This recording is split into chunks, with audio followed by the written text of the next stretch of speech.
کہ پاکستان اور یہ مجاہدین افغانستان اس طوفان کے مقابلے میں کھڑے رہ سکتے ہیں یا نہیں، اور اس کو روک سکتے ہیں یا نہیں. جب اس نے دیکھا کہ مجاہدین افغانستان نے حیرتناک طریقے پر اس طوفان کو روک دیا ہے اور پاکستان کی پوری سپورٹ ان کو حاصل ہے، تو اس نے دیکھا کہ جیتنے والا گھوڑا ہے، جیتنے والے گھوڑے پر اس نے بازی لگائی. تو یہ کہنا غلط ہے کہ جہاد امریکہ نے شروع کروایا تھا. جہاد مسلمانوں نے، مجاہدین افغانستان نے علماء کے فتووں پر شروع کیا، اور ختم امریکہ کہنے پہ کیا. ختم امریکہ کے کہنے پر بھی نہیں کیا، بلکہ روسی فوجوں کو یہاں سے ذلیل کر کے نکالنے کے بعد جہاد ختم کیا. اگر امریکہ کی امداد نہیں ہوتی تو کیا روسی فوجوں کا انخلا ہو سکتا تھا؟ یہ اس میں دو باتیں ہو سکتی، دو رائے ہو سکتی ہیں.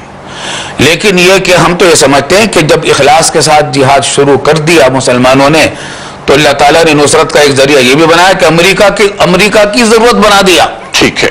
اچھا، کہ مجاہدین کی امداد کرے. ٹھیک ہے. اور وہ تمام تر دینی حمیت اور دینی غیرت کے ساتھ جہاد ہوا. یہ اور بات ہے کہ حکمران کسی اور انداز سے اس جہاد میں شریک رہے. ٹھیک.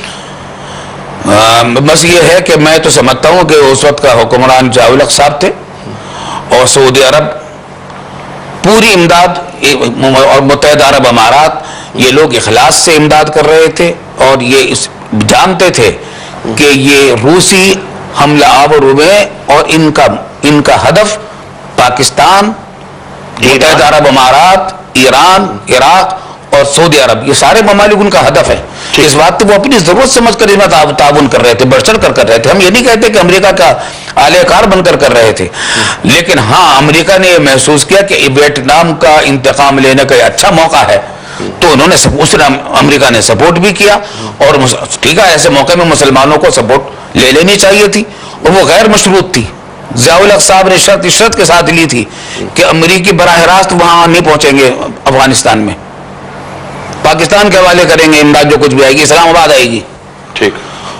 سفیر کو تاریخ جانے کی اجازت نہیں تھی وہاں افغانستان کی سرحد تک. ٹھیک. کوئی معاملہ ان کا امریکہ کا براہ راست مجاہدین کے ساتھ کرنے کی اجازت نہیں تھی. وہ پاکستان کے پاس آتے تھے، پاکستان سے سب کچھ، پاکستان کی حکومت، پاکستانی فوج کے کنٹرول میں یہ سارے کام ہوتے تھے الحمدللہ. ٹھیک ہے. یہ اور بات کہ اس کے بعد اوجڑی کیمپ کا واقعہ ہو جاتا ہے. جی ہاں، پھر اس کو ختم کرنے کے لیے کہنا یہ ہے لوگوں کا کہ امریکہ نے کروایا تھا. ٹھیک.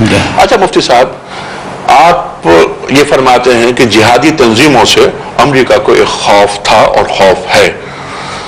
ایک خاص وقت میں یہی تنظیمیں اس کے کام آئیں، اور اب وہ یہ چاہتا ہے کہ ان پر پہرے بٹھا دیے جائیں، ان کی زبانیں روک لی جائیں. پاکستان نے 9/11 کے بعد، یعنی وار آن ٹیرر کے آغاز کے ساتھ ہی امریکہ کے ساتھ سپورٹ کا اعلان کیا. ہم نان نیٹو الائی بھی ہیں.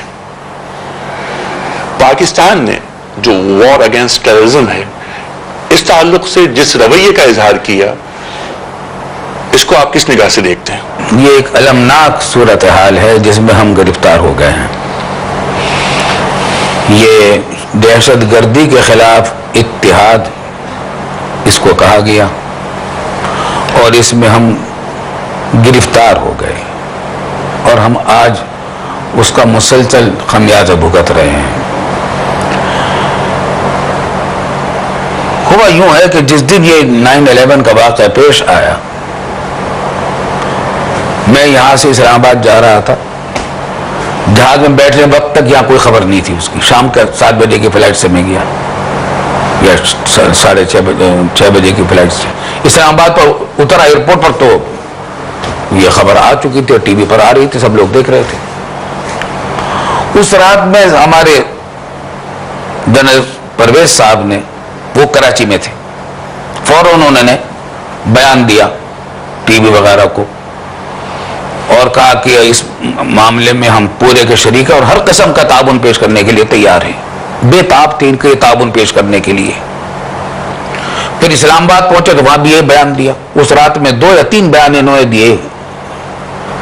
میرا خیال ہے اس بے تابی کے ساتھ دنیا کے کسی ملک کے وزیر اعظم یا صدر نے شاید ہی اتنے بیانات دیے ہوں کہ ہم بالکل آپ کو سب ہر قسم کی مدد دینے کے لیے تیار ہیں. تو جب اتنے ان کی طرف سے پیشکشیں تھیں تو وہاں سے مطالبہ آ گیا، ٹیلی فون آ گیا، اور اس ٹیلی فون کے بعد پھر انہوں نے میٹنگیں بلائیں. ایک میٹنگ صبح کو صحافیوں کے ساتھ تھی، دوپہر کو علماء مشائخ کے ساتھ تھی، سپہر کو، اور شام کو سائنسدانوں کے ساتھ، سیاستدانوں کے ساتھ. علماء مشائخ کی میٹنگ میں آپ بھی شامل تھے؟ جی میں بھی شریک. تو اس وقت انہوں نے حالات پیش کیے اور یہ کہا کہ اگر ہم اس اتحاد میں شریک ہو جاتے ہیں تو ہمیں امید ہے. امریکہ یہ کہتا ہے کہ ہم ایسا اثر نو اپنے تعلقات پاکستان کے ساتھ قائم کریں گے، پچھلی شکایتیں پاکستان بھول جائے گا اور ہر قسم کا ہم تعاون بھی کریں گے. تو ہمیں امید ہے کہ ہم، صدر صاحب نے کہا ہمیں امید ہے کہ اس طرح ہم کشمیر کے مسئلے میں بھی اپنے کچھ مفادات حاصل کر سکیں گے. دوسری بات یہ ہے کہ اگر یہ طالبان کی حکومت ختم کر کے اپنے ہی انداز کی حکومت لائے تو وہ اینٹی پاکستان حکومت ہوگی.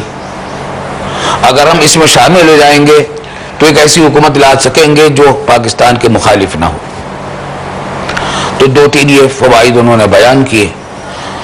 تو تقریباً سبھی نے ایک بات کہی، اور چونکہ دوسرے نمبر پر میرا ہی نمبر تھا بات کرنے کا، باقی حضرات اس طریقے سے ہم ایسے بیٹھے تھے کہ پہلے ایک صاحب کو بولنا تھا، اس کے بعد پھر مجھے. تو میں نے ان سے یہ بات کہی کہ دیکھیے، پہلی بات تو یہ ہے کہ اس معاملے میں آپ کو اپنے آس پاس کے دوسرے ممالک سے بھی خبر لینی چاہیے. چین آپ کا پڑوسی ہے اور آپ کا وفادار ساتھی رہا ہے. ایران آپ کا پڑوسی ہے. ان سے بھی آپ کی مشاورت ہونی ضروری ہے. اس میں ہندوستان شامل نہیں ہے؟ ہندوستان تو ظاہر کہ شامل نہیں تھا، یعنی میرے مراد میں وہ نہیں تھی. میں نے کہا کہ اگر اچھا وہ بتایا انہوں نے کہ ہمیں لاجسٹک سپورٹ چاہیے، فلاں سپورٹ چاہیے امریکہ کو. تو ہم نے کہا اگر آپ نے ان کو اڈے دیے تو چین کا رد عمل اس پر کیا ہوگا، آپ کو اس پر بھی سوچ لینا چاہیے. کیا اس کو چین اپنے مفاد کے خلاف نہیں سمجھے گا اپنی سیکورٹی کے؟ دوسری بات یہ ہے کہ بلکہ یہ بات میں نے پہلے نمبر پر کہی تھی کہ طالبان کا، امریکہ کا دعویٰ یہ ہے کہ طالبان اس نے اسامہ بن لادن نے حملہ کروایا امریکہ کے اوپر. آج تک اس کی کوئی دلیل نہیں پیش کر سکا، ثبوت نہیں فراہم کر سکا. اس حد تک تو بالکل کوئی فراہم تھا ہی نہیں، محض ایک دھاندلی اور ایک دعویٰ بلا دلیل تھا، شبے کی بنیاد پر. تو ہم نے ان سے کہا کہ اگر آپ شبے کی بنیاد پر محض طاقت سے مروب ہو کر، ہاں انہوں نے یہ بھی کہا تھا کہ اگر ہم نہیں کریں گے تو ہمیں نقصان بھی پہنچ سکتا ہے، پتھروں کے زمانے میں پہنچا دیا جائے گا ہمیں، وغیرہ وغیرہ. تقریباً یہ الفاظ انہوں نے ہمارے سامنے اس وقت نہیں کہے تھے. اچھا، اخبارات میں آئے تھے اگلے دن، لیکن مفہوم تقریباً یہ تھا. تو اس کا مطلب یہ ہوگا کہ آپ دلیل کی بجائے طاقت سے مروب ہو کر ایک اپنے برادر ملک کا خاتمہ کریں گے جو آپ کم از کم آپ کے مغربی سرحدوں کو محافظ تو ہے. برادر ملک ہی نہیں مفتی صاحب، برادر اسلامی ملک. جی. تو اگر